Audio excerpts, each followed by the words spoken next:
Hello students, in today's session we will study the rules for changing the personal pronouns while converting sentences from direct speech to indirect speech.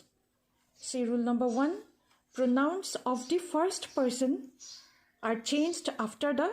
person of the subject of the reporting verb. যদি বাক্যটোত reported speech tut first person pronoun dia thake tente indirect speech at first person pronoun bur reporting verb or subject onujai change hobo jene Ravi said to Rita I write a letter yat so Ravi said to reporting verb yat said it is in past tense আৰু লগত প্ৰিপজিশন two দিয়া হৈছে হেকাৰণে আমি কি কৰিম indirect স্পিচত said to will change to told Rita comma inverted comma উঠাই আমি that লিখিলো ৰিপৰ্টেড স্পিচত ফাৰ্ষ্ট পাৰসন pronoun I ইয়াত সাবজেক্ট হিচাপে আছে এটা ইনডাইৰেক্ট স্পিচত I to he হৈ যাব এই pronoun I to reporting verb or subject অনুযায়ী চেঞ্জ হ'ব ইয়াত যেহেতু subject Ravi হয় এটা লৰাৰ কথা কৈছে কাৰণে আমি ইয়াত I হলনি ই লিখিলো okay I will be changed to he write a letter ইয়াত write to কি হৈ যাব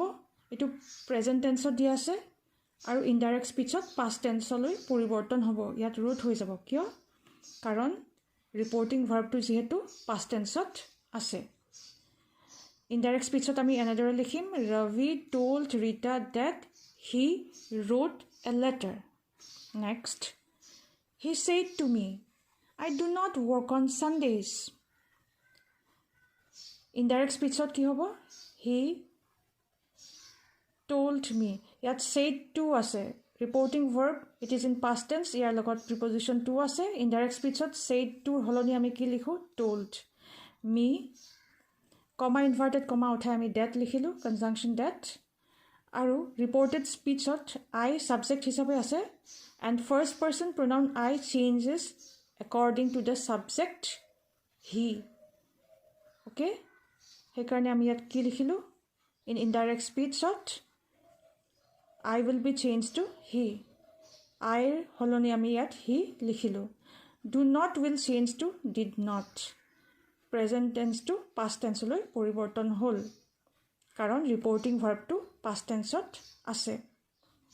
work on Sundays he told me that he did not work on Sundays next rule number 2 pronouns of the second person are changed after the person of the object of the reporting verb যদি reported speech tut second person pronoun subject হিচাপে থাকে তেতিয়া আমি indirect speech ত এই subject to reporting verb or object or অনুযায়ী change কৰিম ইয়াত সোৱা ইয়াত কৈছে কথাখাৰ কোনে কাক মিন কৰিছে হেতু তোমালোকে মন কৰিব লাগিব ইয়াত সোৱা he said to me said it is a reporting verb along with the preposition to said or subject হৈছে he আৰু said a reporting verb or object to হৈছে me okay he said to me indirect speech ত আমি এনেকে লিখিম he told me said to থাকিলে আমি indirect speech ত told লিখিব লাগে okay তাৰ পিছত এটো object me reporting verb or object me লিখিলো he told me এটা comma inverted comma উঠাই আমি that লিখিলো next ইয়াত reported speech or subject pronoun you আছে হেকাৰণে আমি কি কৰিম second person pronoun যদি speechত subject হিচাপে থাকে তেতিয়া আমি এই pronounটো চেঞ্জ কৰিম reporting verb or objector অনুযায়ী ইয়াত যেহেতু me বুলি কৈছে হেকাৰণে ইয়াত আমি indirect speechত I লিখিব লাগিব we will change to I according to the rule তোমালোকে pronoun or rule বিলাক চাই লবা are will change to was ইয়াতে present tense to past tense লৈ চেঞ্জ কৰা হৈছে ওকে যেহেতু reporting verb to past tense ত আছে হেকাৰণে আমি আৰটো ইয়াত ৱাজ কৰিলোঁ যিহেতু ইয়াত pronoun I দিয়া আছে সেইকাৰণে আমি past tense was কৰিলোঁ okay very intelligent he told me that I was very intelligent Ravi said to Maya you are very beautiful indirect speech ot eneke likhim Ravi told Maya ইয়াত চোৱা said to will be changed to told আৰু said a reporting verb to past tense ot ase year subject hoise Ravi object hoise Maya এতিয়া আমি comma inverted comma উঠাই আমি that লিখিলো তাৰ পিছত ইয়াত reported speech or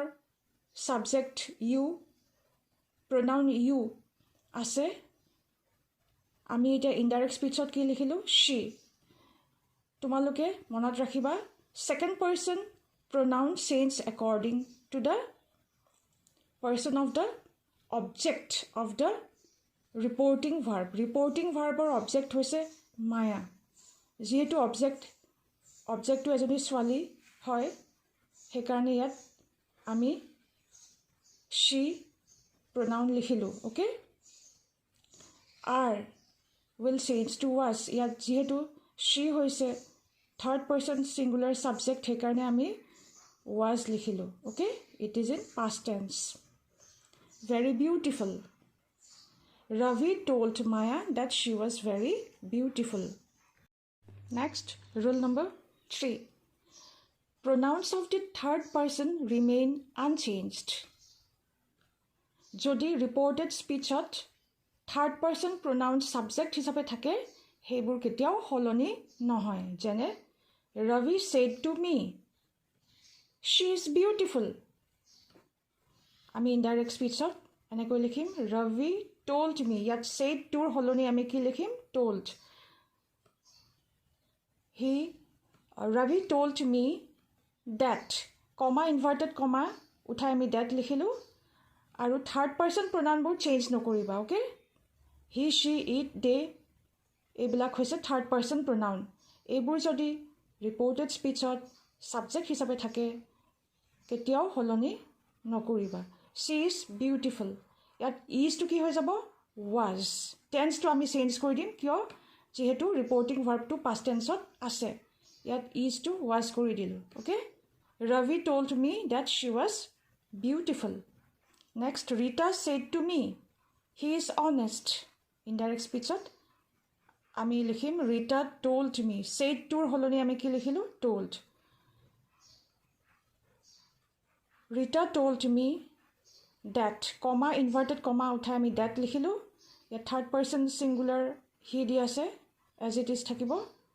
aru ya tense to ami change kori dim is to was kori dilu okay karon reporting verb to past tense ot ase that he was honest Rita told me that he was honest